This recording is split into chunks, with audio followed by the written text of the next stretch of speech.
riverbank sa side ng Jollibee at Greenwich. Malapit na malapit lang siya sa Renaissance Convention Center. It was like open park na marami din mga katabing kainan. Here we are at Nomo Park Korean Grill. Narito ang kanilang menu. Ang pinili namin is yung 299 pesos. Unlimited pork, chicken, and side dishes. May choice ka nga pala if gusto mo grilled by the uling or charcoal or by butane. Siyempre, ang pinili ko ay grilled by the uling kasi gusto ko ma-feel yung or malasahan yung uling. Tsaka, pero iba rin kasi yung lasa ng sangyup sa uling. Basta, gusto ko lang talaga.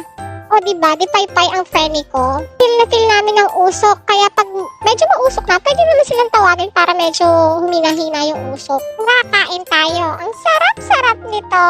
Habang ini-edit ko to, gusto ko na naman mag-sangyup bukas. Isa sa nagustuhan ko, hindi ko na kailangan ipagpag ang lettuce kasi hindi siya babad na babad sa tubig. Meron din silang beverage and a la carte sa menu. At syempre, ang pinakababalikan mo dito sa Nomo Park Korean Grill is yung service nila.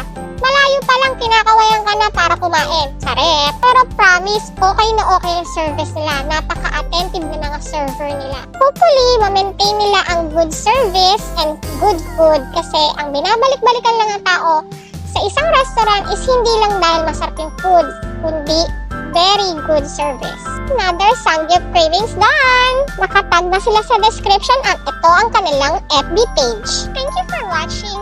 Follow Jasmine Vlog. See you!